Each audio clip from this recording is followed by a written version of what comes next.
attract. You can have your own blog and maybe have like a $50 CPM. You have to be pretty good at it. And then, I mean, how scalable it is. I mean, you may get $50 CPM, but maybe 3,000 impressions, right? So, is that what you get? Say that again? Is that what you get? I was trying to think how much do I get. I probably get on an average a couple of dollars, yeah, CPM? per click. Oh, per click. That's pretty good then. A little bit about the future. I think that RTV is going to be the way to go, or is already the way to go. I think it's going to be the predominant way to do advertising online. Affiliate programs have been dying for a long time, and I think that we're going to see more of that. It's becoming more and more specialized. You have to be like really good at what you are doing to do this. And then CPMs are getting higher, of course, because these markets are becoming more efficient, there is more money, targeting is better, etc. So there is this prediction they will go to about 30%. They will go up by 30% by 2017.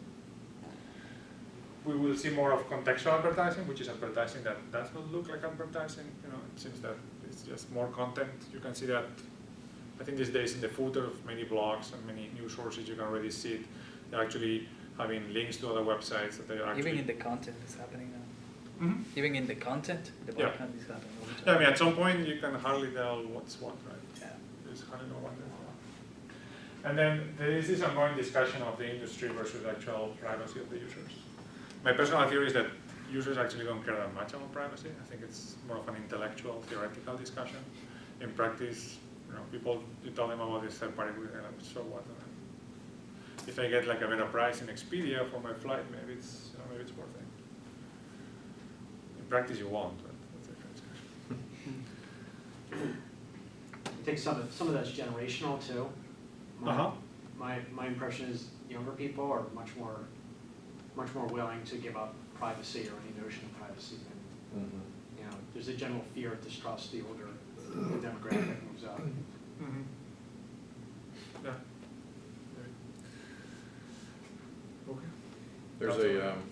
There's a company in Reston called Resonate Networks. I don't know if you've come across them, but they're an ad network essentially that focuses what they call on long tail advertising. So they find the small sites that have a very specialized audience. So they know exactly who's going to attend or visit those sites and things, so that they can then place very targeted ads that way.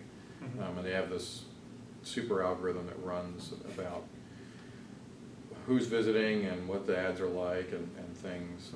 That's kind of their strength. So they don't focus on the big sites, like they don't try to place ads on New York Times or any of these that just gets lots and lots of people, but they know like who visits glenbeck.com.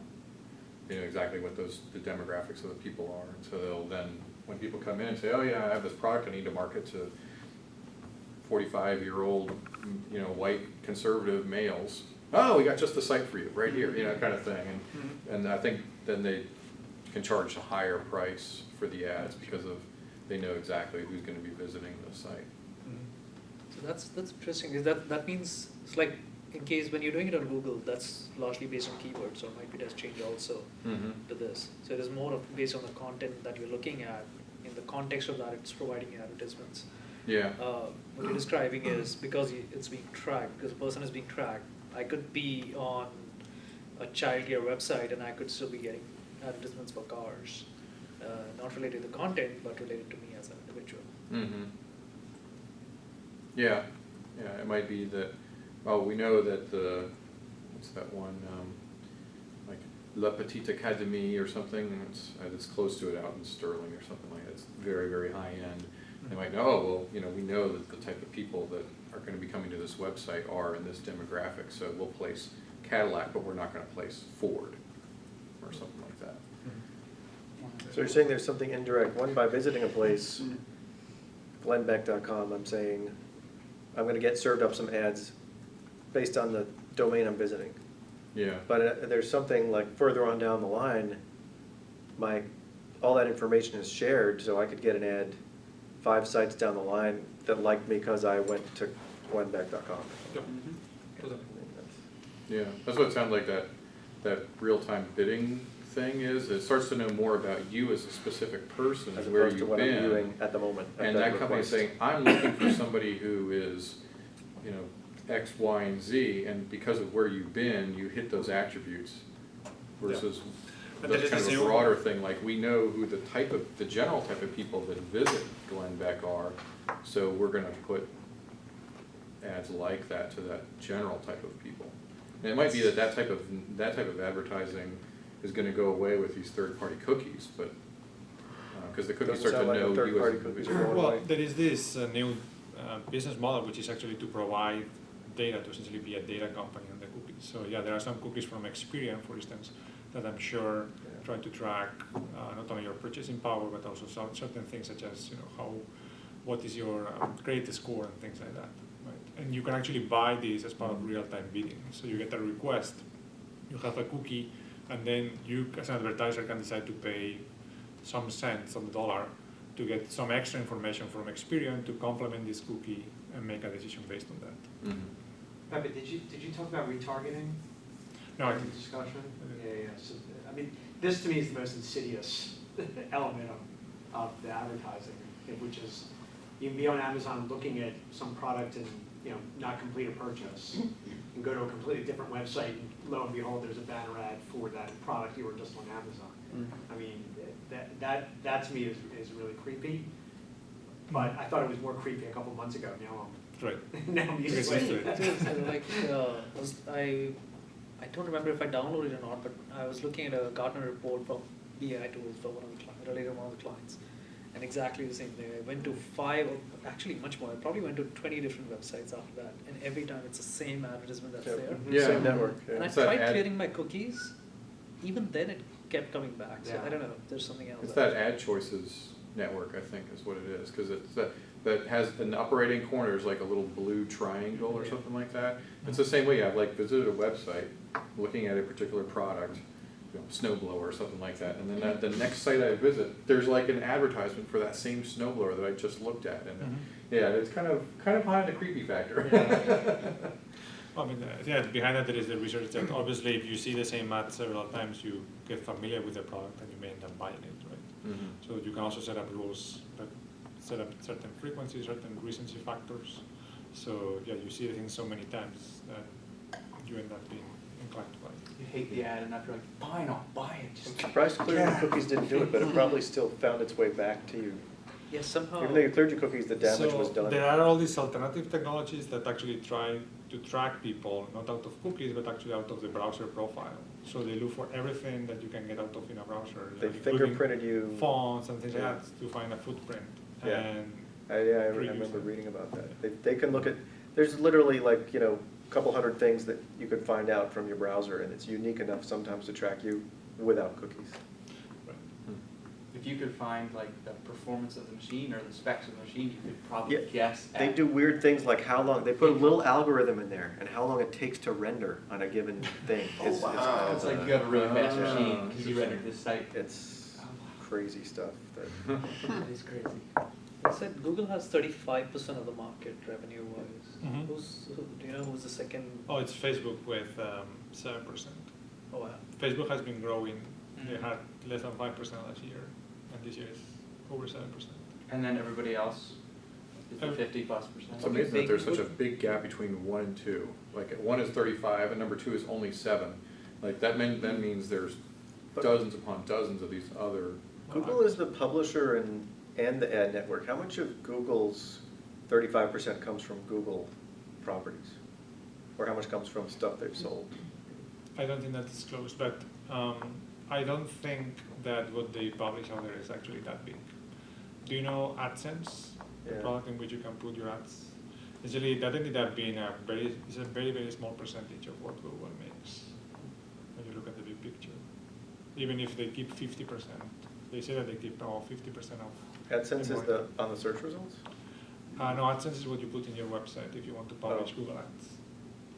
It's a Oh, so very- that's small, huh? So it's mostly their own impressions? I mean, I don't think that's public, but it's believed to be not bigger than 25%.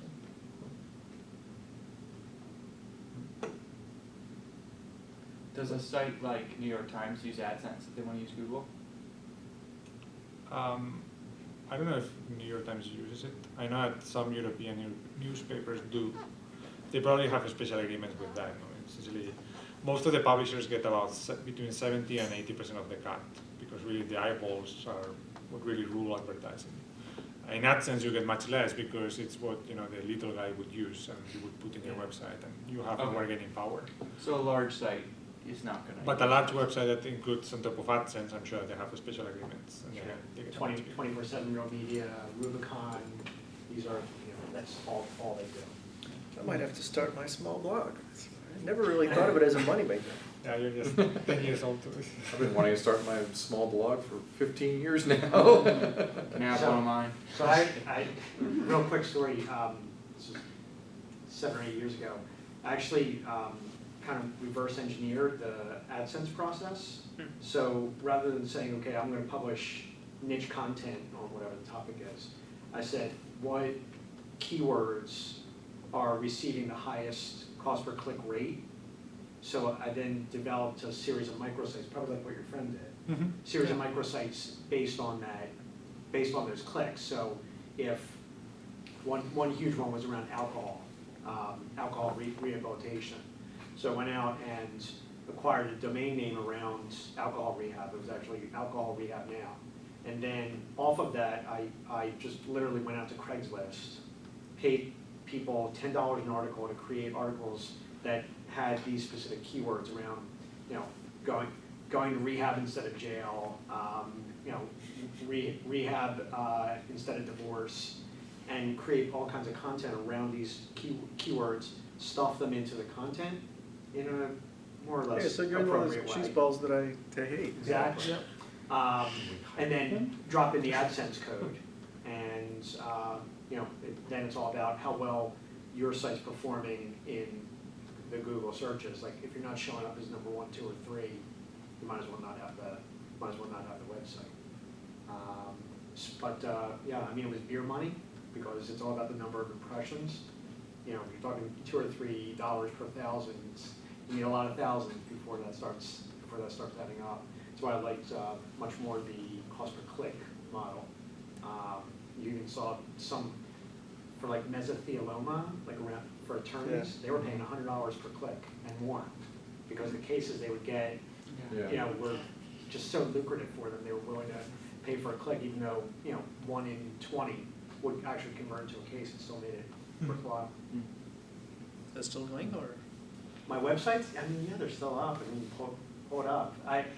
You can tell how old it is. I don't even have any photos on there, and that's like a huge determinant of whether or not people stay on your website. Yeah, Alcohol Rehab Now, HomePaternityTestNow.com. It shouldn't be related. Yeah. Exactly. Alcoholandpaternitystest.com. Renter's Insurance Info. Insurance is a huge one. Insurance. Renting a house while drunk. Yeah. .com. And not driving. Thanks, Pepe. Thank you. Thanks. Awesome. Thanks, Pepe. It's very informative. Thank you.